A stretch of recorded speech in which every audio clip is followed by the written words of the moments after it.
Hi, உங்கள் எல்லாத்துக்கும் வணக்கம். நான் உங்கள் முத்துருபர் சார்பாக உங்கள் முத்துப்பிரகாஷ் பேசுகிறேன். நான் இன்றைக்கி பேசுகிற ஒரு டாபிக் பேர் வடகொரியா ஒரு அணு ஆயுத சோதனை பண்ணியிருக்கு. ஷோ-1ன்னு சொல்லிட்டு ஒரு செஸ்ஸில் வந்து சோதனை பண்ணியிருக்கு. இதை வந்து இப்போ உலகமே வந்து பார்த்துட்டு இருக்க. முக்கியமாக அமெரிக்கா வந்து வயிற்றில் ஒரு இதை கழிச்சிருக்கு. இது ஒரு பக்கம் ரைட். ஓகே, ஈரான் இஸ்ரேல் சண்டை இப்போ போயிட்டுருக்கு. என்னடா வடகொரியா பற்றி பேச வந்து இப்போ ஏன்டா ஈரான் இஸ்ரேல் விஷயத்துக்கு போறியா கேட்பீங்க. ரெண்டுத்துக்கும் சம்மந்தம் இருக்குங்க. இப்போ அமெரிக்காவுக்கும் இஸ்ரேலோடும் சேர்ந்து ஈரான் அடிக்குது. நம்ம கமோனியை கொண்டுட்டாங்கன்னு சொல்லிட்டு இப்போ ஈரான் சொல்லிடுச்சு, நான் விட மாட்டேன். அமெரிக்கா படைகள் வந்து இஸ்ரேலை விட்டு வடைகுடா நாடை விட்டு போகிறவங்க நான் அடிச்சுட்டே இருப்பேன்னு சொல்லிட்டு ஈரான் வந்து பெலோஸ்ன்னு சொல்லிட்டு ஒரு இதை வந்து லாக் பண்ணனால இப்போ நமக்கு கேஸ் பிரச்சனை வந்துட்டு ஒரு பக்கம். இப்போ ஈரானோட அணு ஆயுதம் வந்து கிட்டத்தட்ட சராமாரியாக இஸ்ரேல் மேலே குண்டுமலை போயிட்டு இருக்குது. அந்த குண்டுமலை வந்து இஸ்ரேலோட பல இடங்கள் அடிச்சுட்டு தான் இருக்குது, ஜெருசலம் கிட்ட பல இடங்கள். ஸோ ஆனால் அது எந்த நியூஸ் அவங்க சொல்லலை. காரணம் என்னன்னா, இதை வெளியிட்டால் 5 சிறை தண்டனைன்னு சொல்லிட்டு இஸ்ரேல் நாட்டு அதிபர்னு சொல்லிட்டாங்க. நேதான்கு என்ன ஆனார்னே தெரியல.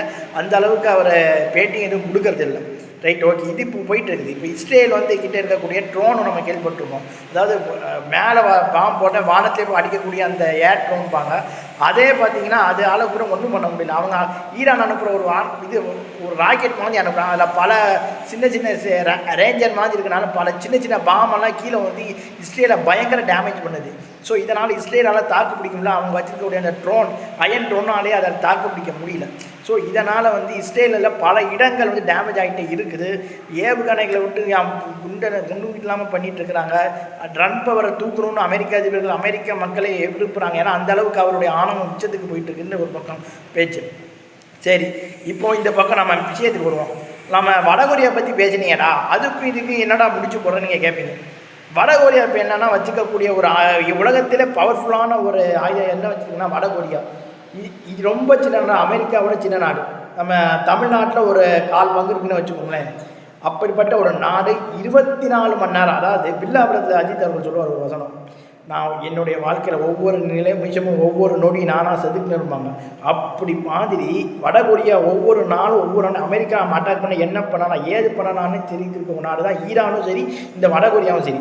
அப்படி இந்த கிம் ஜாங் ஜாங்கிற வடகொரியா அதிபர் வந்து பார்த்தீங்கன்னா பல ஏவுகணை சோதனைகள் பண்ணி வச்சு அமெரிக்கா அடித்தா எப்படி பண்ணலாம், கிட்டத்தட்ட 18,000 கிலோமீட்டர் அடிக்கக்கூடிய அளவுக்கு அவங்ககிட்ட ஆயுதம் இருக்குது. ஸோ அதனால் அந்த ஆயுதத்தை வந்து இப்போ ஈரானுக்கு சப்போர்ட்டாக வந்து அமெரிக்கா வந்து கொடுத்துருவாங்களான்னு பயத்தில் தான் இப்போ இஸ்ரேலும் அமெரிக்காவும் இருக்குது. ஸோ என்னன்னா, இப்போ ஈரான் வந்து ஆயுத உதவி கேட்டால் வடகொரியா சப்போஸ் அந்த ஆயுத உதவி அவங்களை பண்ணிட்டாங்கன்னா இஸ்ரேல் வந்து மொத்தமாக அழிஞ்சிடக்கூடிய அளவுக்கு சொல்லலாம். எப்படி இவங்க பாலஸ்தீனத்தை இது பண்ணிகிட்டு இருக்காங்க, ஸோ காசாவை அடிச்சுட்டு இருக்காங்களா, அதை விட மோசமான அழிவை வந்து இந்த நம்ம வடகொரியா வச்சிருக்கக்கூடிய ஆயுதம் கொடுக்குன்னு சொல்கிறாங்க. ஸோ அதனால் வந்து அமெரிக்காவுடைய சிஐஏயும் இஸ்ரேலுடைய மொசாது ரொம்ப வேவு பார்த்துட்டு இருக்கிறாங்க.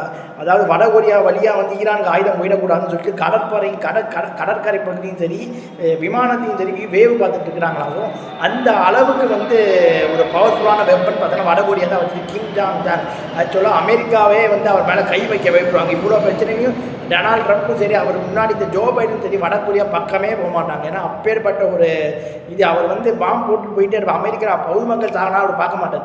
ஏன்னா அப்படிப்பட்ட ஒரு மனிதர் தான் அந்த கிம் ஜாங்.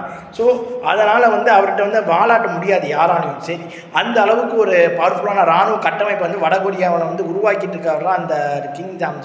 ஸோ இப்படி இருக்கக்கூடிய இந்த உலக அரசியலில் இப்போ போயிட்டு இருக்கக்கூடியதில் இப்போ வந்து இஸ்ரேல் பண்ண அட்டுழியத்துக்கு வந்து இவங்க இது பண்ணுறாங்கன்னா இஸ்ரேல் வந்து அடி வாங்குன்னு நான் நியூஸே வர மாட்டேங்குது. அதான் சொல்லிட்டேனே, எந்த மீடியாவும் இஸ்ரேல் வாங்குற அடியை வந்து சொல்லலை. காரணம் என்னென்னா எல்லாருமே லாக் பண்ணி வச்சுருக்காங்க. காரணம் வெளியே தெரிஞ்சால் அந்த 5 வருஷம் தூக்கி உள்ளே வச்சிருன்னு பேக்பில் பண்ணி வச்சுருக்கிறதால இப்போ வந்து எந்த விதமான நியூஸும் வந்து இஸ்ரேலை பற்றி வெளியே தெரிய மாட்டேங்குது. ஆனால் அவங்களும் அடி வாங்கிட்டு தான் இருக்கிறாங்க. என்ன நடக்க போகுதுன்னு தெரியல. இதனால் அவங்க போடுற சின்ன நாடுகள் போடுற ஆயுத சண்டையால் சாமானியர்களோட இந்தியாவில் இருக்கக்கூடிய மக்கள் ஒன்று கேஸுக்கு வந்து திண்டாடுறாங்க, எரிபொருள் கிடைக்காம ரொம்ப கஷ்டப்படுறாங்க. இதுதான் வந்து அணு ஆயுதத்துடைய 2026 சோதனை. இது இப்படியே தொடர்ந்தால் உலகமே அணு ஆயுதத்தால் அடித்து அவங்கள தவிர உலக அழிவு வந்து மக்களின் கையால் இருக்குன்னு சொல்லி எப்படியா இந்த போர் வந்து ஒரு முடிவுக்கு வரணும்னு சொல்லி ஒரு சாமானியனா இறைவனை வேண்டிக்கான என் வீடியோ முடிச்சுக்கிறேன். பை.